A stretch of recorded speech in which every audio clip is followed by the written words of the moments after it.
We've been lied to about the origins of life. Listen to this. Before evolution can even start, you have to have that first cell. Nobody has ever made a cell in the laboratory. Nobody's ever even come close, and nobody even has an idea on how to do it. Every year, that target of making a cell becomes more. First of all, you can almost tell that the man is so happy that nobody has made a cell. No scientist has recreated living cells. But let's investigate what he's saying. He's very, very, very wrong in a lot of things. So the first one is, it's like his argument is built on, since science has not created a cell, therefore evolution is wrong, or therefore God created the world, or his God. I don't know which religion it is, but I think it's a Christian. Therefore his God created the world. That's a very poor argument for God. Do you understand? Anybody that has any degree of sense will know that that's a poor argument. It's like saying, let's say 200 years ago, science has not created anything that runs on wheels. Therefore, God created the world. What happens when science finally creates it? What's going to be your argument? So his argument now is that science has not created a living cell. Therefore, God created the world. Science is nonsense. Evolution is false. Every time you match science with any religious belief, the religious belief will always take a loss, because science is constantly improving. Whatever you think science can do today, tomorrow it's going to do it, and it's going to be past tense. A good example with respect to creating life. Let's look at this Bible verse. So, look at this. There's a machine, scientific machine called CRISPR, okay? It's a gene editing technology that can precisely change DNA or its chemistry in the human body. It has been used in a variety of ways, including curing diseases, okay? You see, it has been used to cure diseases, okay? Diagnosing and preventing diseases, okay? Modifying human embryos. This is a baby in the womb. CRISPR has been used to modify human embryo cells, resulting in the birth of babies with the introduced modifications. However, it has been controversial in the scientific community, making food hardier and tastier. So these guys are able to, scientists are now able to get into the living cell when the baby is still a cell. All right? Take it, modify it to have certain features. For instance, the baby can now be more muscular, better and smarter in mathematics, more athletic, more joking, more funny, you know, more eloquent with speech, and so on. They can modify the features you are going to be born with.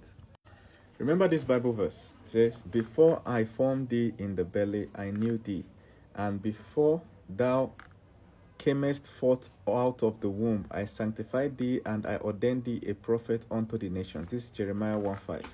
This is God telling Jeremiah. Do you know that human beings are now at this level when it comes to technology?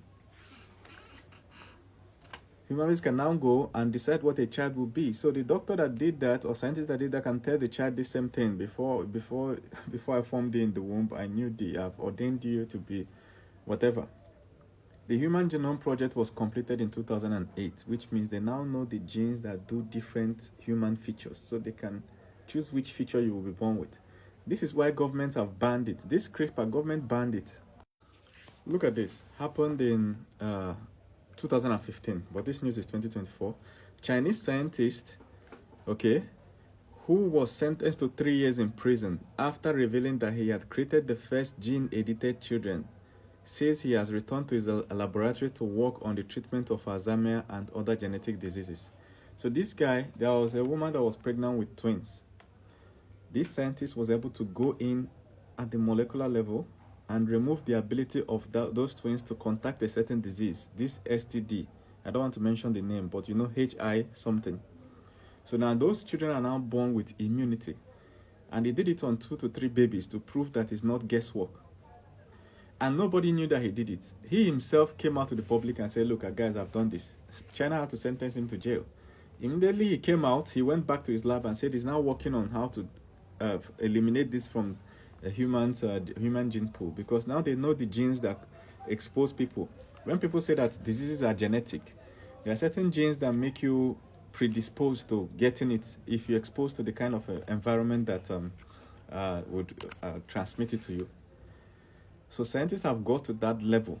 Now, have scientists created a cell? Let me shock that man that was saying what he didn't. So look at this. Researchers describe the steps they took to manipulate DNA and proteins, essential building blocks of life, to create cells that look and act like cells from the body. This accomplishment, a first in the field, has implications for efforts in regenerative medicine, drug delivery systems, and diagnostic tools. 2024. That man's knowledge of science is outdated. They have created cells already. As you can see now, I don't know what argument is going to bring up when he says this. So, like, that's why I told you it's a poor argument. Saying that there is a scientifically impossible thing today, therefore God exists. That's not a proof for God. That's a wrong argument to start with. Every single thing we thought we couldn't do 100 years ago, we are doing it easily now. Do you understand? Think about in the Bible when the centurion met Jesus and told Jesus that somebody was sick at home, and Jesus said, okay, go, he's healed. All right? In those days, it was a miracle. But now, any average random person in the street or doctor can do that. They can say, put her on a video call. They'll put the person on a video call, WhatsApp video call. Doctor will ask for the symptoms and tell the man, go, he's healed. Do you understand? In the Bible, Elijah had to get to from the mountain where he did the miracle really fast. He ran faster than the horses. Now we have things that run faster than horses. It's called bike, motorcycle. Okay, runs way faster than horses. We have cars. Do you understand? Almost every single miracle in the Bible, we have passed that level. So if you're trying to use miracle to prove God, that's also wrong. Do you understand? It's not a good argument to have, because every single miracle, is it dividing Red Sea? Do you know, have you heard of the Suez Canal? Humans have been rechanneling rivers. Go and Google the walls of Genghis Khan. There are some times that, you know, towns are usually built close to rivers so that they'll have source of water. Genghis Khan will try to invade a town and the town will be too difficult. Genghis Khan will go back upstream and rechannel the river. This man changed the course of many rivers. Even to today, China has changed the course of some rivers completely. So now the town will starve to death of water.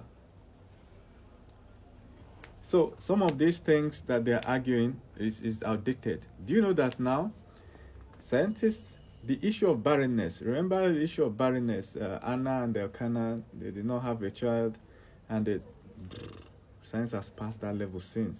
That's what we call IVF. They will extract the egg of the woman. The woman is struggling to conceive. They will take out the egg, take out the sperm of the man. They will conceive. They will mix it in a tube and then transfer it back. Not just that, they can even transfer it to another woman. That's the second woman whose body is able to carry a baby. It's called surrogacy. Science has passed barrenness. Barrenness is a thing of the past. In fact, the latest one that came out this year is that they no longer need your egg and sperm to create children. They can take it from your DNA, which they can get from your hair, your sweat, your spit, anything from your body, your blood. They don't need just anything from you. Even a cloth that you wore and kept, they can take it, extract your DNA, and use it to create sperm cells. You see? Use it to create sperm cells and egg cells, and then fertilize it and put it in another woman. One day you just see a court case that you are asked to pay child support of who? Somebody you never met. How? They'll bring DNA test. You are the father. Father of what? That's where we are now in terms of science. So when you're arguing against science, you're not using common sense. It's like arguing against cars. You understand? Science is not against your proof or evidence of God. You don't put them together. Science is a way of life. We understand life through science. Then from the science we understand, we build technology. The technology is the proof that the science is correct. Technology is proof that our understanding of the world that already exists is correct. Most people assume that, let me put it in the second video, but please click plus sign here to follow me. Click share button if you enjoyed this. There's a second video. Look at the playlist here. Click on it to watch the part 2 of this video.